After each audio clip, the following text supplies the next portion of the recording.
Ayyee maqaan koo Dammisuu Nuguseen jedhama. Kan amma argamnu hospitaala Adaamaatti amma sababiin asitti argamee fi kaleen kolachuuf ta'e waggaa lamaaf daayileesisaa seera. Kan hin baradhu kutaa 12 achi keessa nafee har'a mana yaalaatti hin argamaa jira. Daayileesii kana keessatti bu'aa bahii hedduu jira.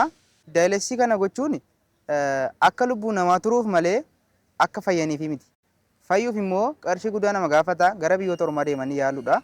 Yaalamuudhaan gara miliyoona 5 olitti nama gaafata waan ta'eef bakka faayidaan ala taanee jira. Amma hanga kalee kana qayyara nutti hojiin hojjennu gargaarsa namaatiin jiraanna. Bakka waamamara nu duubatti deemne malee gara fuulduraatti waan deemne hin qabnu. Ji'atti gara qarshii 60,000 waliin baasa. Kanaaf naqlata kalaan kun sirriitti barbaachisa. Kalee immoo argadheen jira.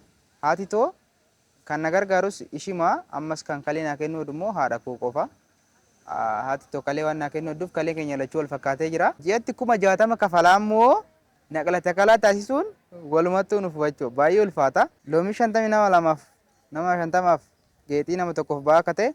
Kanaaf osoo nama uummanni kun madaliin birrii takka takka nu birrii 2 nu kenne nama muraasatu qarshii kanaa shaffanuu danda'a. Kanaaf nama tokko irratti immoo miliyoonni 5 kun baay'ee ulfaata.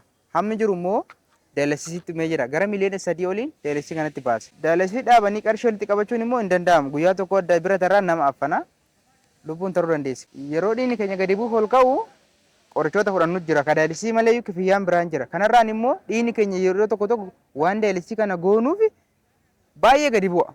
Kanaaf ji'atti yeroo tokko yeroo lama fudhanna dhiiga kana. Warri dhiiga nu kennanis baay'ee galata guddaa nurraa qabu. Maaliif umriin keenya lubbuun keenya akka dheeratu nu taasisaa jiranii. Kanaaf nu bichaayyuu miti haadholii fayyadaa, daa'imoota fayyadaa dhiigni kun. Kanaaf akka nu arjooman hin barbaanna dhiigallee. Egaa akkuma argitan kana umrii kanaan daayileesii ga'uun baay'ee ulfaata. Kanaa miti namoonni umriin deeman iyyuu daayileesii ga'uun hin ulfaata.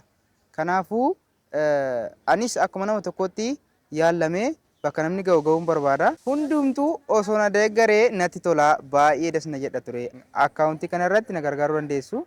Innis 1,000 43 15 25 Duwwaa 3 1 Dammisuu Nugusee.